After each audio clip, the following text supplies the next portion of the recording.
Baik, Assalamualaikum warahmatullahi wabarakatuh. Selamat pagi. Jadi, kami dari kelompok 1 dari kelas 2121 atau 4 Rek A. Di sini kami akan menjelaskan terkait Configuration Management Tools, yaitu Microsoft Azure DevOps. Oke, sebelum itu, perkenalkan, aku Bagus Satrio, dan anggota selanjutnya itu ada Ibnu Nala Prana, kemudian ada Muhammad Rifki Ramadan, dan Muhammad Rizky Agung Elfati. Oke. Baik, Microsoft Azure DevOps. Jadi, Azure DevOps Server itu adalah produk Microsoft yang menyediakan kontrol versi, baik dengan tim Foundation Version Control, TVC atau Git, kemudian pelaporan manajemen persyaratan, manajemen proyek, baik untuk pengembangan perangkat lunak tangkas dan waterfall team, kemudian pembuatan otomatis, pengujian, dan kemampuan manajemen rilis. Ini mencakup seluruh siklus hidup aplikasi dan memungkinkan kemampuan DevOps. Oke, next. Nah, jadi apa itu DevOps? DevOps gabungan pengembangan, devs, dan operasi. Jadi DevOps adalah gabungan orang, proses, dan teknologi untuk terus memberikan nilai kepada pelanggan. DevOps memungkinkan peran sebelumnya yang disederhanakan pengembang, operasi TI, rekayasa kualitas dan keamanan untuk berkoordinasi dan berkolaborasi untuk menghasilkan produk yang lebih baik dan lebih andal. Oke, untuk fitur dan service, kemudian akan dijelaskan kepada Saudara Ibnu. Kepada Saudara Ibnu, waktu dan layar saya persilahkan. Baik, terima kasih Bagus atas kesempatannya. Di sini saya bakal menjelaskan tentang features dan juga service dari yang disediakan oleh Microsoft Azure DevOps. Jadi seperti tools-tools lain pada umumnya, Azure DevOps juga menyediakan beberapa interface yang berbasis web yang memiliki berbagai macam layanan yang terintegrasi untuk mengatur project software yang dimiliki oleh user. Melalui interface yang disediakan, user dapat mengakses berbagai macam layanan yang ada melalui menu yang ada pada pojok kiri. Jadi pada menu ini ada berbagai macam menu. Yang pertama itu ada dashboard. Jadi untuk dashboard sendiri seperti biasa teman-teman, pada bagian ini terdapat beberapa fitur yang memberikan kemudahan dalam mengatur project yang akan dilakukan dalam tim developer user. Fitur-fitur yang ada pada dashboard itu antara lain yang pertama adalah menambah, mengubah, dan mengatur dashboard. Jadi pada Microsoft Azure ini terdapat user itu dapat memiliki lebih dari satu dashboard untuk mengatur project yang ada. Selanjutnya ada di dashboard juga user dapat mengatur widgets yang ingin ditambahkan dan juga melakukan navigasi antar area pada project dengan cepat melalui dashboard. Jadi terdapat shortcut yang bakal membantu user apabila ingin melakukan navigasi dari project satu ke project lainnya melalui dashboard. Selanjutnya ada source control. Jadi source atau version control system ini memberikan developer kemudahan dalam berkolaborasi dalam melakukan coding dan juga melacak perubahan yang dilakukan pada base code. Jadi pada sistem Azure ini mendukung dua tipe source control. Yang pertama itu ada Git atau TFVC, Team Foundation Version Control. Nah, kedua sistem ini memberikan kemudahan dalam melihat dan juga mengorganisir file yang ada dalam folder dan repositories. Untuk bagian Git, jadi melalui Azure Repos, untuk Git itu ada beberapa hal yang dapat dilakukan. Yang pertama itu mereview, mendownload, dan juga mengedit file, serta melihat histori perubahan pada suatu file, lalu mengatur commit yang sudah di-push, dan juga mengomentari hingga membuat pull request, serta menambah dan mengatur Git tags. Lanjut ke plan dan track work. Jadi dalam project software development ini dibutuhkan beberapa cara yang mudah untuk berbagi informasi dan melacak perkembangan dari pekerjaan, tugas, isu, ataupun kekurangan dari code yang ada pada project kita. Jadi pada sistem ini, dalam aspek perencanaannya sendiri, Azure itu menyediakan beberapa tipe dari backlogs dan juga boards untuk untuk membantu proses perencanaan software development. Jadi ada 4. Yang pertama itu product backlog, yang kedua ada Kanban, yang ketiga ada sprint backlog, dan yang terakhir ada task board. Untuk product backlog sendiri itu digunakan untuk membuat dan juga mengatur stories dan requirement pada project kita. Untuk Kanban itu digunakan untuk memvisualisasikan dan juga mengatur flow of work dari project itu dimulai di awal, pada saat sedang dilakukan, dan juga pada saat selesai. Yang ketiga itu sprint backlog tadi, itu digunakan untuk untuk mengatur task yang harus diselesaikan pada saat sprint cycle dijalankan. Yang terakhir itu ada task board. Task board ini digunakan pada saat daily scrum meetings untuk meninjau ulang, mereview pekerjaan yang sudah selesai, pekerjaan yang masih harus dilakukan, atau yang terhambat. Baik, selanjutnya yang terakhir itu ada continuous integration and deployment, yaitu untuk yang ini merupakan suatu sistem yang ada pada Azure DevOps yang mendukung build, test, dan release automation. Release automation atau otomatisasi build, test, dan juga release. Boleh dilanjut ke layanannya, Gus? Oke, terima kasih. Untuk layanan yang disediakan oleh Azure DevOps itu ada 5. Yang pertama ada Azure Boards. Jadi pada Azure Boards ini berfungsi untuk merencanakan, melacak, dan mendiskusikan pekerjaan di seluruh tim Anda, tim user. Yang kedua itu ada Azure Repos. Di Azure Repos ini menawarkan repository Git pribadi yang di host cloud dengan pull request, manajemen file tingkat lanjut, dan manfaat lainnya. Selanjutnya ada Azure Pipelines, membangun, menguji, dan menerapkan dengan CI/CD yang berfungsi dengan bahasa, platform, dan cloud apapun. Selanjutnya ada Azure Test Plans. Layanan ini menyediakan solusi pengujian yang terintegrasi, terencana, dan explorable, dapat dieksplorasi. Yang terakhir itu ada Azure Artifact, mengintegrasikan manajemen paket yang terintegrasi penuh dengan pipeline CI/CD dengan sekali klik. Oke, selanjutnya itu ada keuntungan dan kerugian penerapan Azure DevOps yang akan dijelaskan oleh Saudara Rifki Ramadan. Kepada Rifki, dipersilakan. Baik, terima kasih untuk Ibnu Nalabana. Jadi tentunya seperti setiap layanan terdapat kelebihan dan kekurangan dalam Azure DevOps ini. Nah, jadi saya akan bahas untuk keuntungannya dahulu. Nah, mengapa sih kita harus menggunakan Azure DevOps? Yang pertama adalah integrasi dan fleksibilitas. Nah, jadi melalui Azure ini Anda tidak perlu hanya mengandalkan produk Azure ini sendiri, tapi Anda bisa mengintegrasikannya dengan beberapa solusi DevOps lainnya, contohnya seperti Git, GitHub, dan lain sebagainya. Nah, lalu kemudian ada familiarity and support. Jadi solusi DevOps Azure ini mengintegrasi dengan Microsoft Azure dan platform Visual Studio, sehingga membuatnya lebih mudah digunakan bagi mereka yang sudah beroperasi dengan lingkungan ini. Nah, jadi yang ketiga adalah percepatan waktu ke pasar. Jadi solusi DevOps ini dirancang untuk membangun produk yang berkinerja tinggi, cepat, tapi tidak mengurangi kualitas keseluruhan produk akhirnya. Kemudian yang keempat adalah menjaga keandalan dan stabilitas. Nah, jadi melalui DevOps Azure ini, penerapan dapat dikelola di beberapa instansi dan aplikasi dapat disimpan dalam kepatuhan. Lalu kemudian adalah akses tepat waktu ke fitur baru. Nah, jadi setiap 3 minggu sekali pengguna DevOps ini menerima akses ke fitur baru dan tidak perlu berebut dan bertanya-tanya apa yang baru ini. Jadi tidak membuat orang bingung dengan update ini. Lalu kemudian tidak ada peningkatan untuk dikhawatirkan. Nah, jadi pengguna tidak perlu khawatir tentang memutakhirkan atau merambai-rambai alat, karena Azure DevOps ini adalah produk SaaS. Jadi perusahaan yang menyalakan model SaaS ini tidak perlu lagi memperlambat segalanya demi peningkatan.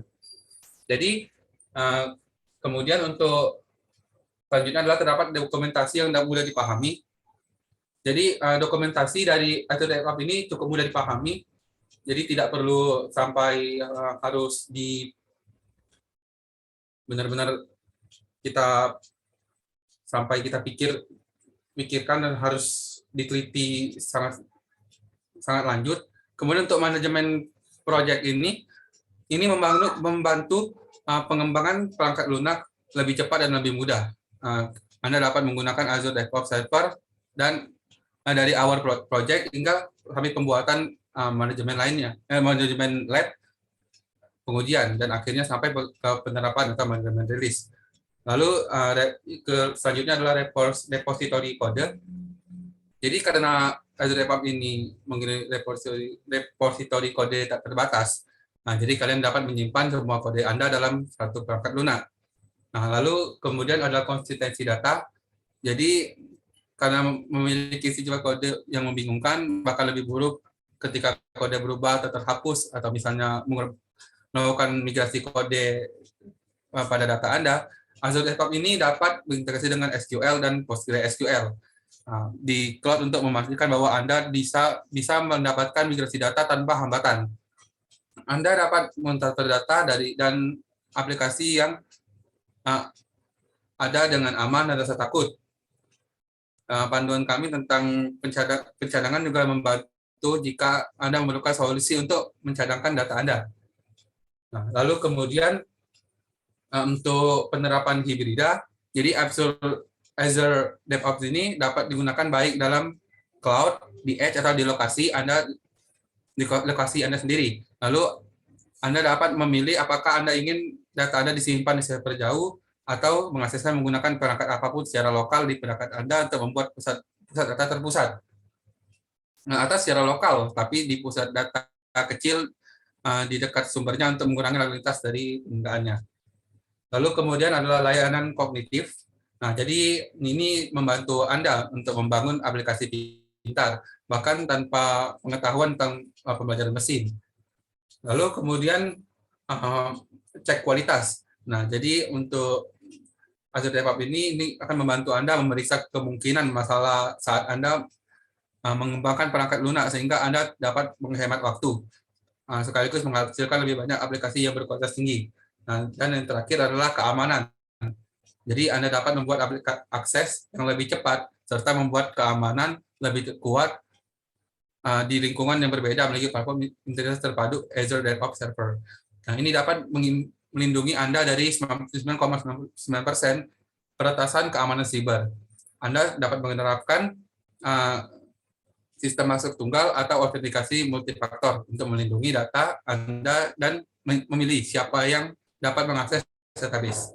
Mungkin selanjutnya untuk kekurangannya. Nah, jadi tentunya untuk dari setiap layanan pasti ada kelemahannya. Nah, dalam Microsoft Azure DevOps ini terdapat 5 kekurangan yang kami lihat. Jadi yang pertama adalah sulit untuk memahami kemampuan inti jika pengguna baru menggunakan sistem jenis ini, baru menggunakan. Lalu yang kedua adalah untuk beralih ke Azure Pipeline sebagai platform manajemen proyek tunggal, ini tim perlu mengembangkan solusi atau menambahkan lebih banyak layanan untuk penyesuaiannya. Lalu yang ketiga adalah dikembangkan oleh Microsoft, integrasi antara Azure DevOps dengan device non Microsoft ini sedikit terbatas, jadi agak lebih sulit untuk mengintegrasikannya.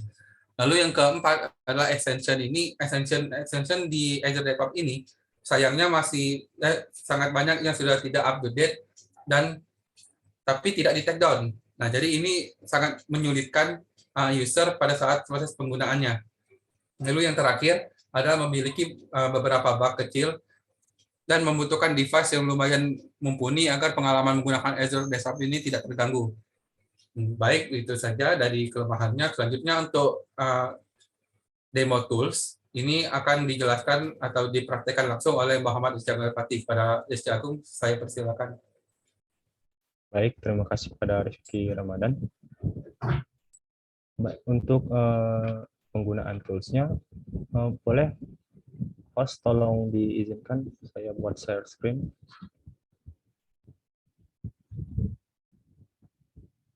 Oke. Nah, untuk penggunaan tools-nya, pertama-tama kita harus mengunjungi laman ini dulu, yaitu dev.azure.com. Kemudian, ketika kita sudah memiliki akun dan sudah login, maka tampilan yang ada adalah seperti ini. Kalau belum, maka harus login dulu. Nah, jadi untuk membuat project baru, kita klik di sini di sudut kanan atas, ada tulisan new project. Kemudian ketik nama projectnya, kemudian deskripsi mengenai project tersebut. Di sini kita bisa memilih visibilitasnya, mau private atau public. Dan di sini ada menu advance. Di sini kita memilih version controlnya mau pakai Git atau mau pakai TFS. Ini adalah bawaan dari Azure. Di sini kita akan hanya memilih grid, dan kemudian di sini kita bisa memiliki work item process, atau juga kita kenal dengan nama proses model. Nah, di sini ada beberapa pilihan, ada Agile, ada Basic, ada CMMI, ada Scrum. Nah, di sini kita akan memilih Agile, dan project name-nya kita tulis test saja. Test, kemudian klik create.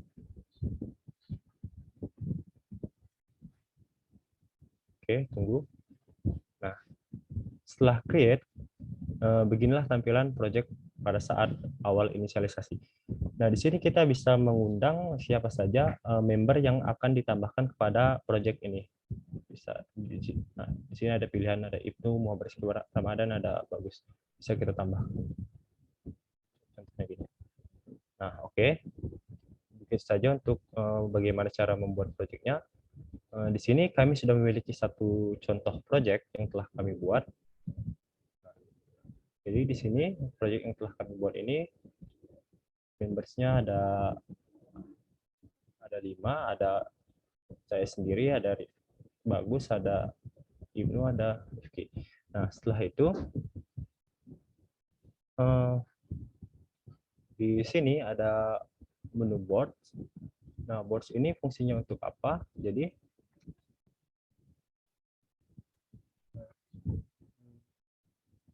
nah, secara sederhana, board ini digunakan ketika kita ingin merencanakan sesuatu pada project. Kita dapat membuat work item yang memiliki tipe yang berbeda-beda. Pada contoh ini kita menggunakan template proses Agile yang memiliki tipe work item sebagai berikut. Ada bug, ada epic, ada feature, ada issue, ada task, ada test case, ada user story. Nah, jadi di sini intinya adalah boards ini adalah di mana kita tempat kita untuk merencanakan sesuatu, apa yang harus dilakukan, mungkin apa yang bug, misalnya ada bug kita tulis di sini biar member yang lain tahu. Nah, jadi contohnya di sini ada user story. Nah, user story-nya judulnya adalah sebagai pengguna saya ingin mengupload foto sehingga dapat berbagi kenangan orang lain di media sosial.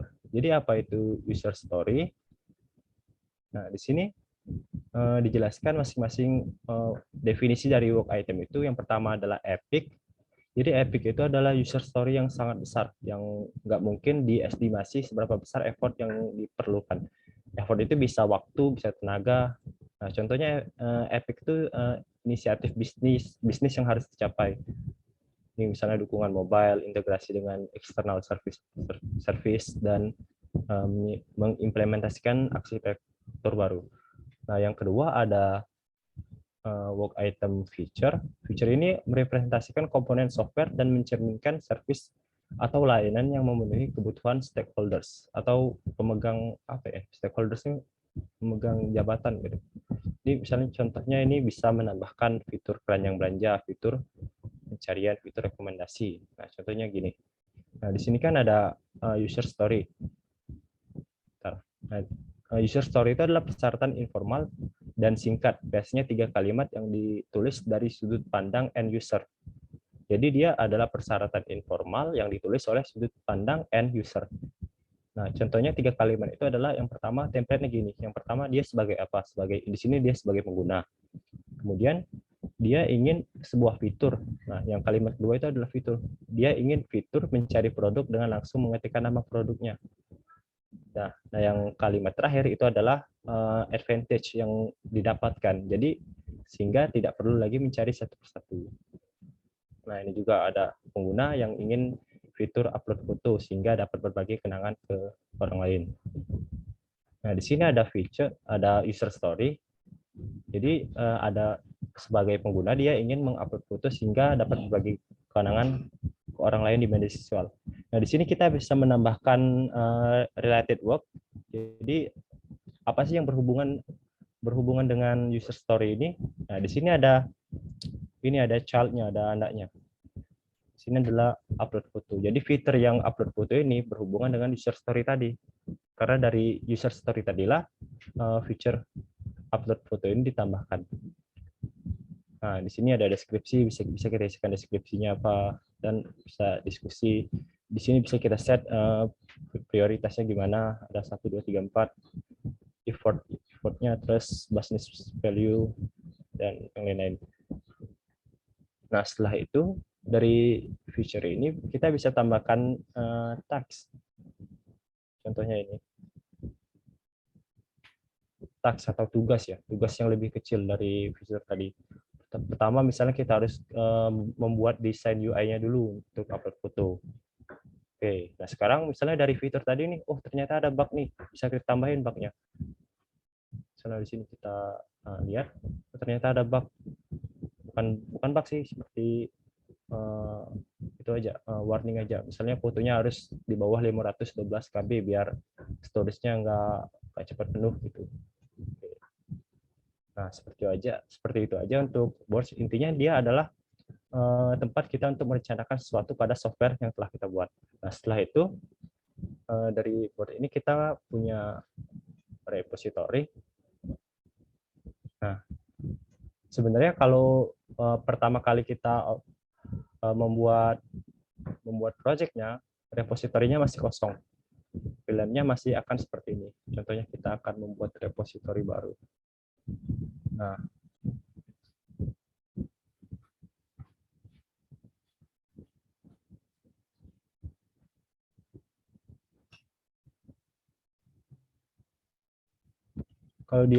intinya kalau dia, oke, saya contohkan project yang lain saja.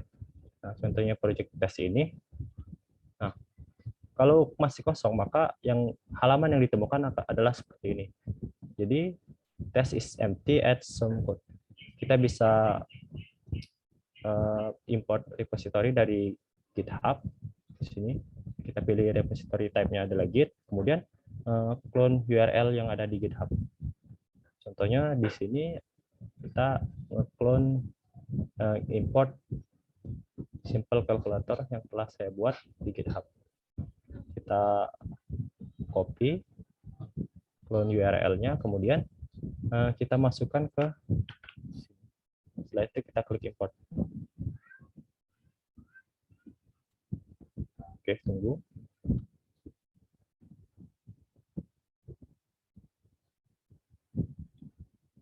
Oke, import successful.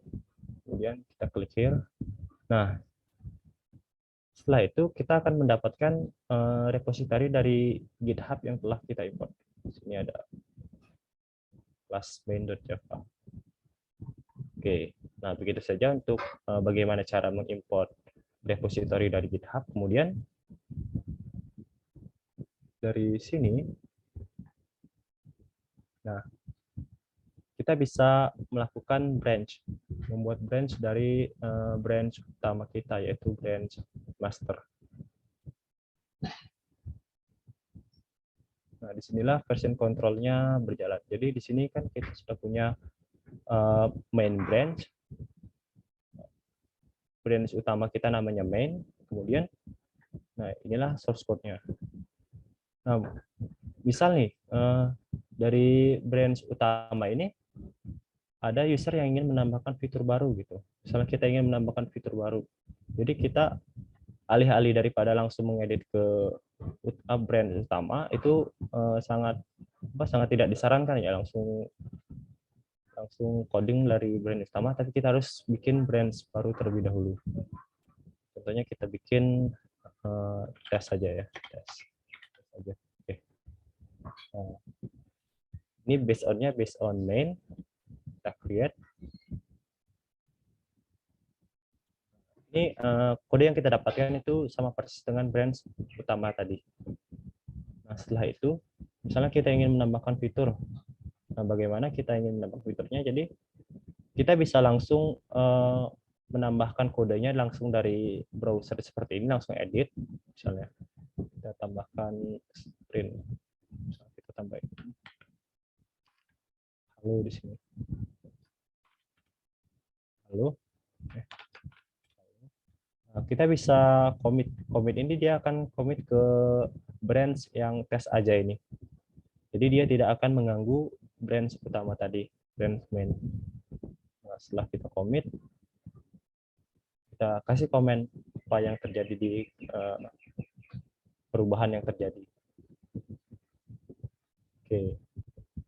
Nah, atau kita juga bisa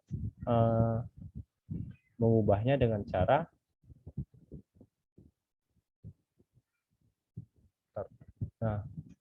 kita pengen bikin ini di local repository kita. Kita bisa pencet clone. Nah, dia bisa diintegrasikan dengan banyak IDE. Contohnya ada Android Studio, ada CLion, Eclipse, LG, ada VS Code. Nah, di sini kita akan menggunakan VS Code. Kita bisa buka VS Code, open. Nah, kemudian kita save di mana project akan kita letakkan. Di sini kita letakkan test aja. Oke, kita select.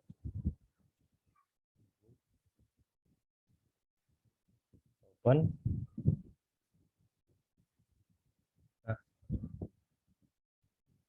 Repository yang dari branch test aja tadi sudah kita dapatkan di local repository kita. Nah, di sini kita bisa melakukan perubahan, contohnya, misalnya, lalu, oke. Nah, di sini, setelah itu, ketika kita ingin commit, maka bisa kita pilih, misalnya kita ingin commitnya ke main, ininya branch-nya bisa kita pilih. Di sini ada tes aja. Nah, karena kita tadi ingin commitnya di tes aja, maka kita pilih yang origin/tes aja di sini. Sorry.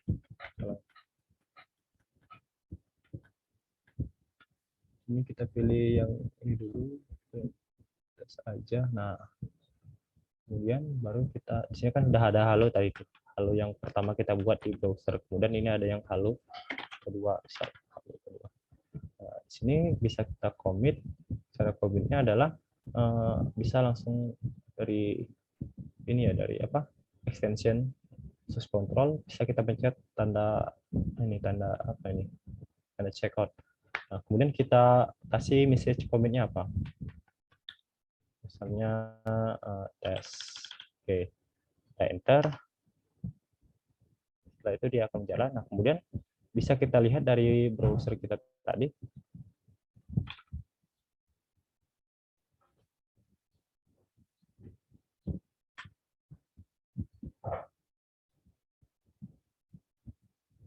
Nah, kita commit, oke.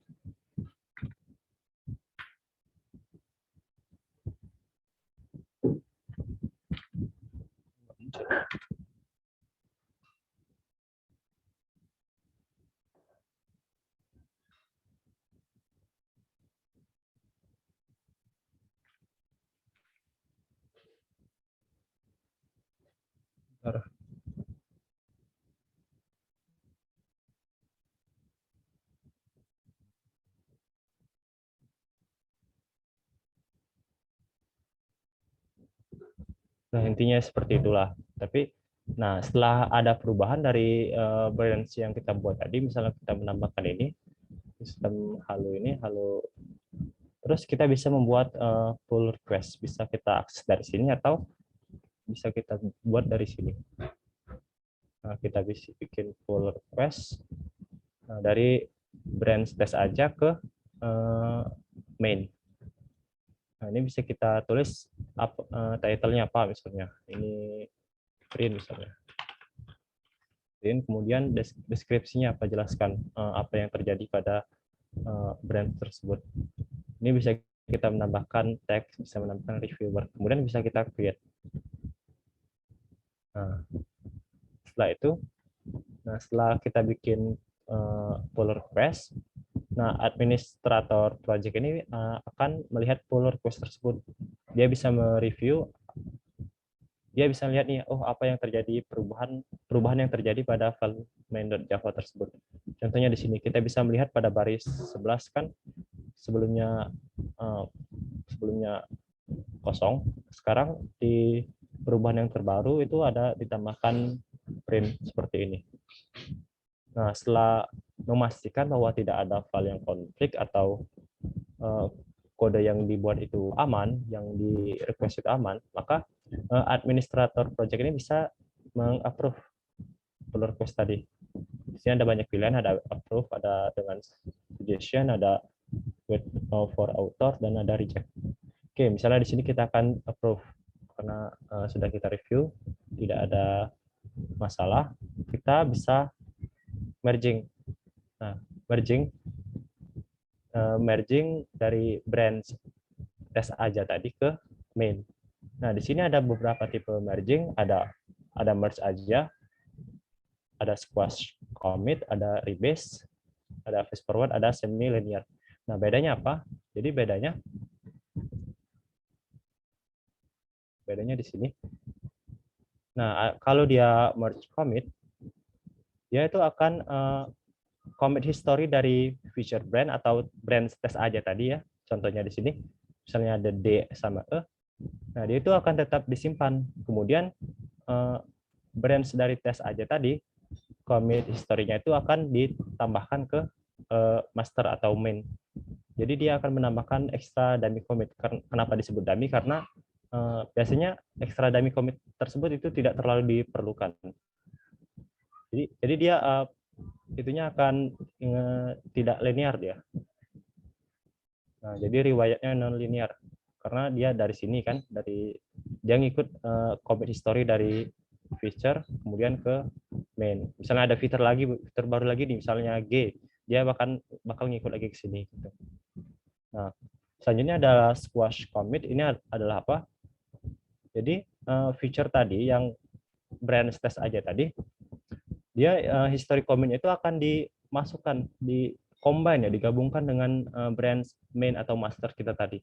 Jadi ibaratnya branch yang dari tes aja tadi akan dihapus, kemudian commit history-nya akan dimasukkan ke dalam satu branch utama kita tadi, branch master tadi. Jadi seolah-olah perubahan yang terjadi itu semuanya ada di master. Jadi dia lurus saja deh, lurus. Kemudian ada rebase dan fast forward. Jadi dia rebase.